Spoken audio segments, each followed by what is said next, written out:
क्योंकि ये बात ओन करने की आ रही, अपनाने की बात आ रही, तो मैं सभापति महोदय, मैं अपने सत्ता पक्ष के लोगों को याद दिलाना चाहता हूं। सत्ता पक्ष के लोगों की जो पार्टी आज है, भारतीय जनता पार्टी, जिस समय गठन हो रहा था, हमारे मुंबई और महाराष्ट्र के लोग जानते होंगे कि जिस समय गठन की चर्चा थी, उस समय आपके जो अध्यक्ष चुने गए थे, उनको जो भाषण देना है उस पर भी बहस चल रही थी।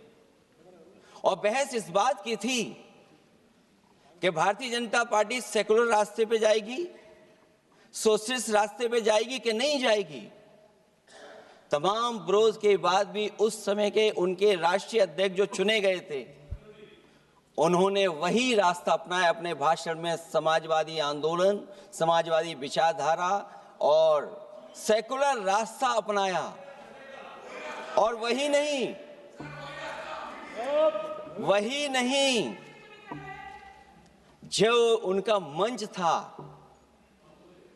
उसमें जयप्रकाश जी की तस्वीर लगा करके भी उन्होंने लोगों को ये भ्रम फैलाने की कोशिश की कि जेपी के रास्ते पर भारतीय जनता पार्टी चलेगी। बताएं माननीय मंत्री जी, आप कितने सेकुलर हैं आज, कितने सोशलिस्ट हैं आज? अभी गौरव गोगोई जी ने ठीक कहा, इंडिगो का हवाई जहाज उड़ नहीं रहे हैं, उड़ नहीं रहे कि उड़ाए नहीं जा रहे हैं? उड़ाए नहीं जा रहे। और क्या बात कही गई थी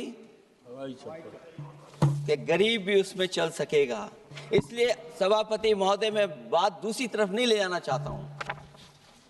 वंदे मातरम सिर्फ गाने के लिए नहीं है, निभाने के लिए भी होना चाहिए। सभापति महोदय, आज हम आकलन करें, पीछे मुड़ करके देखें कि हम इस वंदे मातरम को कितना निभा रहे हैं। जिस वंदे मातरम ने आजादी के आंदोलन में सबको जोड़ा, आज के दरारवादी लोग उसी से देश को तोड़ना चाहते हैं। ऐसे लोगों ने, सभापति महोदय, ऐसे लोगों ने पहले भी देश के साथ दगा किया और आज भी कर रहे हैं। ये चर्चा तो जोड़ने का काम करेगी ना अखिलेश जी, क्योंकि आज वंदे मातरम की चर्चा, वही मैं कह रहा हूं, वंदे मातरम में जोड़ने का ही काम करेगी।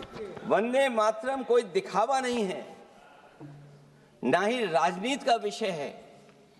क्योंकि सभापति महोदय, हम जब ये चीज इनके विचारों से, इनके भाषणों से जब बाहर सुनते हैं, तो ऐसा लगता है कि वंदे मातरम इन्हीं का बनवाया हुआ गाना है।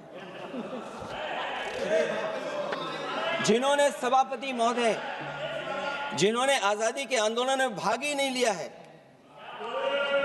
वो वंदे मातरम का महत्व क्या जानेंगे। सच तो ये है कि सरफरोश लोग वंदे मातरम दिल से बोलते थे। उन आजादी के दीवानों के खिलाफ कुछ लोग अंग्रेजों के लिए जासूसी और मुखबिरी का भी काम करते थे। दरअसल ये राष्ट्रवादी नहीं बल्कि राष्ट्र विवादी लोग हैं।